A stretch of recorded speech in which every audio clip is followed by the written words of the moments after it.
मैं कोई टुट्टा शायर नहीं हूं कि कलाम किसी चोर का पढ़ के और आपसे हवा हवा हासिल करूं।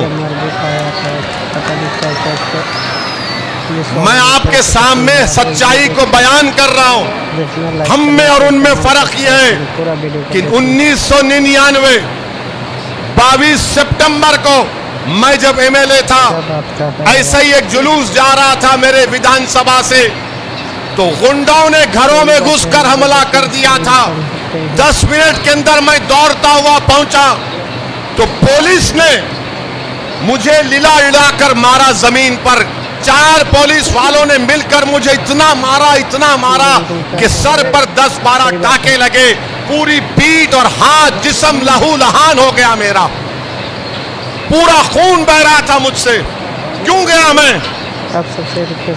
भी घर में बैठ सकता था, मगर मुझे मेरे मरहूम वालिद ने सिखाया कि तुम पर जो लोग निकल कर वोट डालते वो तुम पर एहसान कर रहे हैं। अब तुम्हारा काम यह है कि 5 साल में एक मर्तबा तकलीफ उठाएंगे, तुम रोज उनके लिए तकलीफ उठाना और उनके लिए अगर मरना भी पड़े तो मर जाओ उनके लिए। मैं लाठियां खाया हूं, मैं पुलिस की मार खाया हूं, मैं कोई शीश महल से चलकर यहां नहीं आया हूं, मैं कोई हरियाली पर चलकर यहां पर नहीं आया हूं। लाठियां खाया हूं पुलिस की, सर फुट गया था मेरा। मेरी बीवी अपने मेरे 2 बेटियों के साथ अस्पताल को आई तो मेरे मरहूम वालिद ने मेरी बीवी से कहा कि बेटा तुम घर को जाओ, इसको कुछ नहीं हुआ है, इसको कुछ नहीं हुआ है। ये होता है जज्बा, ये होती है खिदमत। आम दिनों में तो सब बड़े बड़े पहलवान बनते हैं, मगर जब जुल्म किया जाता है उस वक्त कौन ठहरेगा तुम्हारे दरमियान में, ये आपको फैसला करना है। और हमारे हैदराबाद में रसूलुल्लाह सल्लल्लाहु अलैहि वसल्लम की शान में भाजपा का एमएलए बकवास बकने की कोशिश किया। पूरा हैदराबाद की आवाम ने अपनी मोहब्बत का इजहार एहतजाज किया। 1 घंटे में 70 बच्चों को पुलिस पकड़ ली थी हैदराबाद में, 70 बच्चों को। उनके माँ बाप का फोन आया मुझे, मैंने कहा आराम से बैठो अम्मा।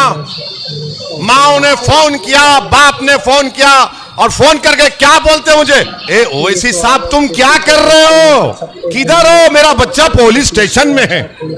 हमने कहा आराम से बैठो, सुबह की नमाज से पहले तुम्हारी औलाद तुम्हारे घर में आएंगी। और 2 घंटे के अंदर वो 70 बच्चों को मजलिस का कॉर्पोरेटर जाकर उनको पुलिस स्टेशन से लाकर हमारी गाड़ियों में उनको हम घर में छोड़कर आते हैं। यह सियासी ताकत होती है। अगर मैं एमएलए बनूंगा तो तुम्हारे लिए बनना चाहिए ताकि तुम्हारी तकलीफ को दूर कर सकूं, तुम्हारे मुश्किल वक्त में तुम्हारी मदद कर सकूं। अगर तुम पर जुल्म हो रहा तो मैं सामने आ जाऊं, तुम्हारी लड़ाई गमली में लड़ूं, तुम्हारे हक के लिए विधानसभा में खड़ा हो जाऊं।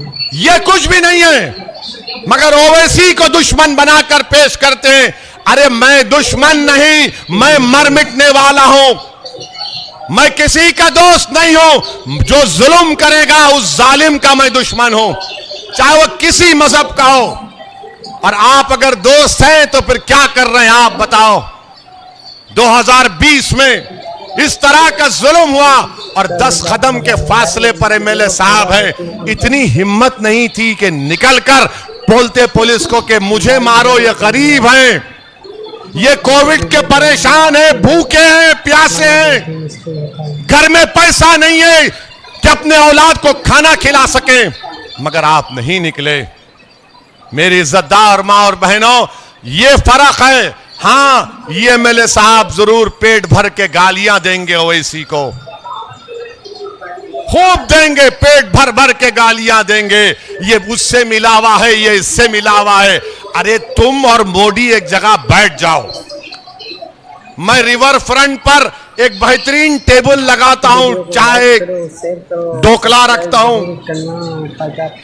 अगर गोश्त रखूंगा तो बोलेंगे ये कौन सा है, छोटा है या बड़ा है, तो गोश्त नहीं ढोकला और चाय रखता हूं। मोदी जी को ही बिठाता हूं, ये कांग्रेस का नेता जो पूरा पैदल पैदल पैदल पैदल देश में फिर रहा है उसको भी बुला लेते हैं। और वो दिल्ली का छोटा रिचार्ज जो है, ये तुम तीनों बैठकर फैसला कर लो मैं क्या हूं तुम्हारा, मैं क्या तुम्हारा भाईजान हूं।